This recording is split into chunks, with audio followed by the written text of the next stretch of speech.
Journée internationale, il y a liberté, il y a presse, il y a jet de journalistes en danger.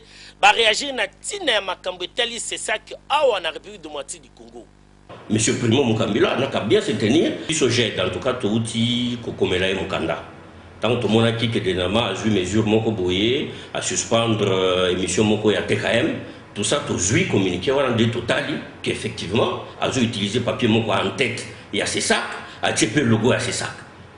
Biso tout le monde a ça grave. Parce qu'effectivement, il faut constituer, c'est ça que nous avons mis en place. Nous avons comment fonctionner. Et bandit n'engagez pas mon âme. Asa le président intérimaire et autorité des médias. Avant de se donner des prérogatives, à mi ça va fonction mon koboye. Oh il y a un texte mon que je reconnaître. Tout le bien où ça tentative il y a tricherie, et ça usurpation à pouvoir ils a été.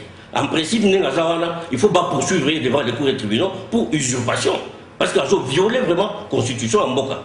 C'est pour ça que tu comédien, tu es l'autorité, ça a tout pour accélérer le processus qui a mis en place à ces sacs. Parce que c'est ça qu'on a des organes très très importants, surtout dans la période de l'élection, parce qu'il y a un go, il faut étalaka, makambo, oyo, médias ils ont ça. Oui, mais toujours le bakenon, Tolini, service de sécurité, la police, quitter, qui pas comme journaliste, contre la makambo, liberté à presse. Mais pour Vatika Yango, il faut si koyo organe wana venir c'est ça. Moussana Yango ndé yango wana. Ce qui mbeba izali l'autorité qui est compétente pour connaître la mbeba et tout ça l'organisation et zandé c'est ça quoi. Yango to lobby, il faut pas accélérer le processus, mais en attendant Monsieur Primo Mukambila n'a qu'à bien se tenir, mais il ne peut pas lui-même comme ça se donner des prérogatives et de pouvoir et ça usurpation et c'est une grande violation de la loi.